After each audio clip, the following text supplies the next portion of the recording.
Hey planner friends! Welcome back to my channel. Today I'm going to be planning for the month of November in my medium pattern planner. Let's get started! So the kit that I'm using for the month of November is the Guy Fawkes monthly kit from Plannerface. I do PR for Plannerface, so you can use my code in the description to save yourselves a little bit of money and also mention me for a freebie. My theme colour for the month of November is usually like a royal blue or a navy blue, but last year I used this passion marker and I'm going to use it again this year, and this is the colour blueberry. I just felt like when I used a darker blue then all of my spreads looked really dark, and November is dark enough as it is, so I needed a bit more of a lighter colour. There's not much of a pen base when it comes to my monthly spreads. I've just coloured in the tops of the calendar boxes on days where I'm not going to be at work, so I currently don't have any annual leave booked for November, so it's just the weekends, and I've also highlighted over the check boxes in the bottom left hand corner. And then we can get straight onto my very sticker heavy base, and as you can see I've already done part of it. So I've cut the date headers off of the washi strips, and I'm using one of the big washi strips to cover up the 4 days in the end of the calendar that aren't in November, and then that leaves a little bit of grey space underneath, so I filled that in with the glitter headers that come in the kit. I've then added my November script from Plannerface over the top of that, and I'm also covering up the 31st of October with one of the full boxes from the kit. Next I'm going to grab the date covers from the kit, and I'm laying Wednesday back to Monday, trimming Sunday off the left hand side, and then laying Thursday to Saturday, trimming the notes header off the top and adding in Sunday on the right hand side. Plannerface does do a Monday start add-on for the monthly kits, but they still have Monday to Thursday on one side, so I'd have to trim them anyway. Next I've cut 1 centimetre chunks from the box covers in the kit, and I'm using those to fill in the white space above the date covers. I love that this kit has so many firework elements because I really enjoy fireworks, but I'm not going to be seeing any this year just because Reggie absolutely hates them, so we're going to stay at home with him. Once I've got all of those chunks of the box covers down, I am going to cover up the E in November because it will stick out between my sidebar and the box covers. So I've just cut a piece of white sticker paper from the kit, and I'm going to use that to cover up that E, and then I'm going to add in my decorative sidebar. So I've trimmed this down to cover the monthly focus and people to see boxes. That letter is still showing through that white sticker paper, but once I've got the rest of the spread down, you really can't notice it.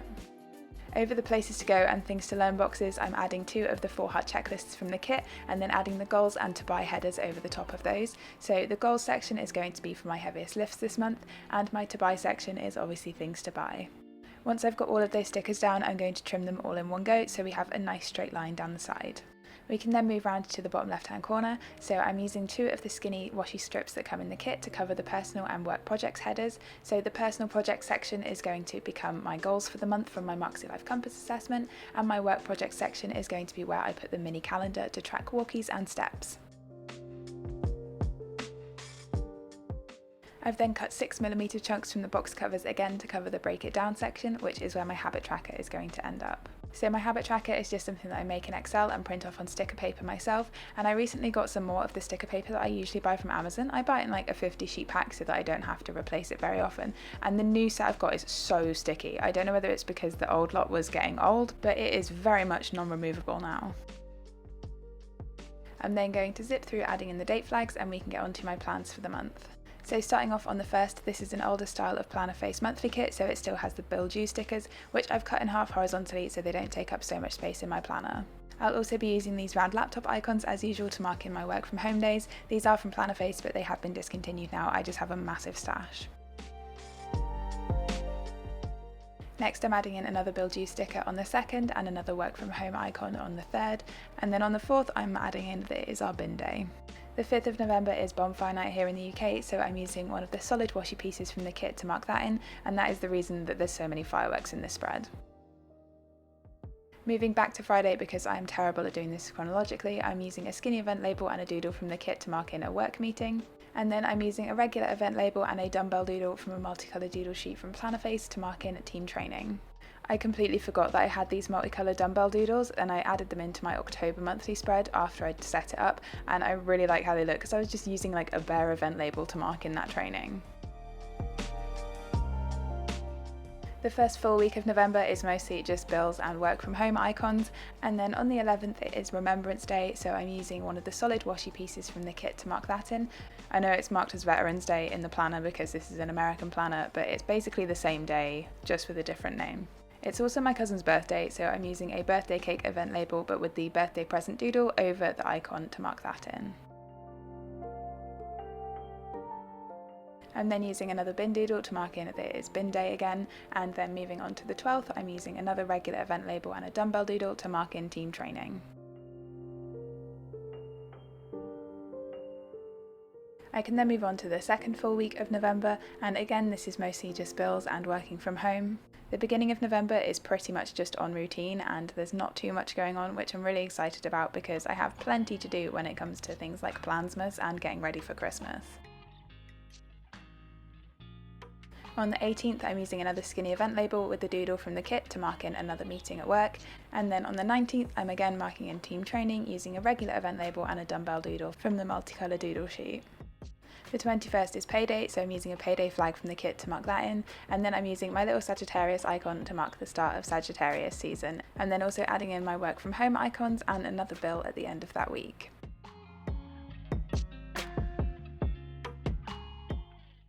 Saturday the 26th is when things start kind of ramping up towards Christmas, so on this day I have a family meal down in Devon, and I'm using a half box from the kit with a leaf doodle from a Plannerface sampler to mark that in.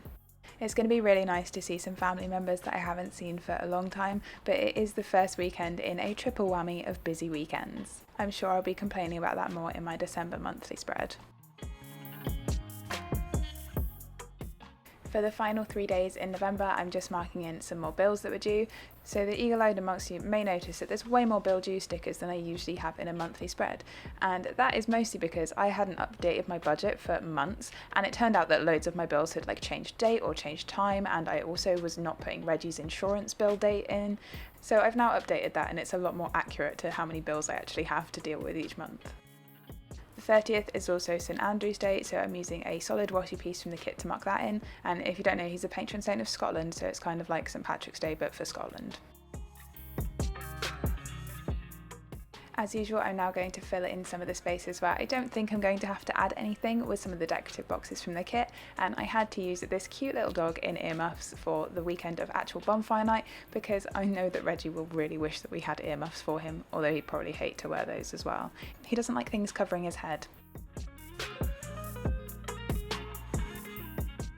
When it comes to picking my decorative boxes that are going in the spread and where they are going to go, I basically, as I've mentioned, pick a day where I don't think I'm going to add anything into the spread as I go along and just hope that I don't have to move everything around. And then I just save the 2 boxes that I think will look least good when I trim them down to fit in the calendar boxes, and they go in my monthly reflection page.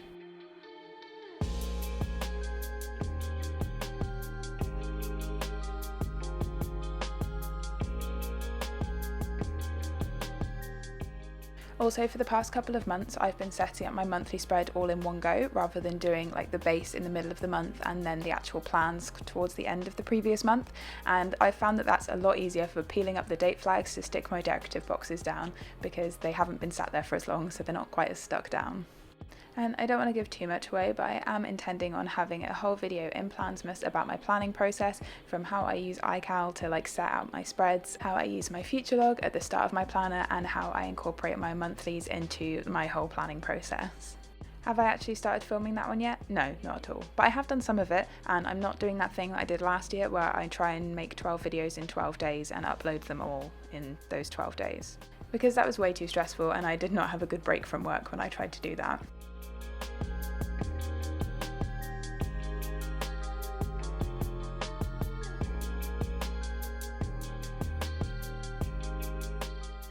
Once I've got all my decorative boxes in, that is it for all of my stickers for the month of November, so now I can go back in and fill in all of my plans as usual using my Pilot Friction pen.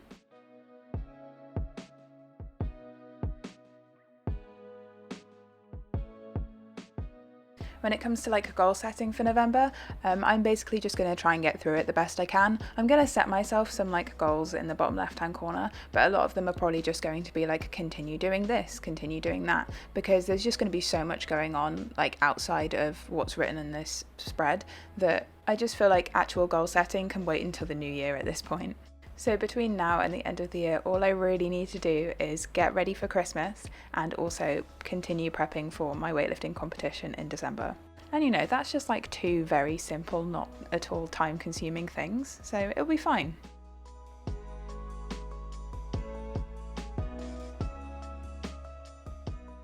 In the spirit of not really changing anything about this spread this month, I'm tracking exactly the same habits that I've been tracking pretty much all year. So drinking 2 litres of water, doing Duolingo, which I have got a lot better at doing recently, skincare, no spending, going to bed by 11, doing my meditation, hitting my macros, and also remembering to take my vitamins.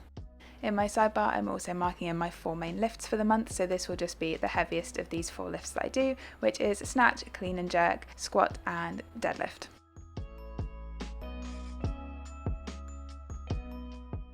I'm then just using my pattern marker to write in monthly actions and also walkies over my mini calendar. And then I decided that because this spread isn't super busy, I'm going to flip to my reflection section and show you how I set that up. There's not a whole lot here, I'm just going to add in those 2 decorative boxes that I didn't think would cut down very well to go in my main calendar. And then I've cut some more chunks from one of the box covers to cover up one of the headers on the page. So that is it for my November monthly setup. I hope you enjoyed it. And of course, here is a little extra clip of my super cute Reggie in his Halloween costume.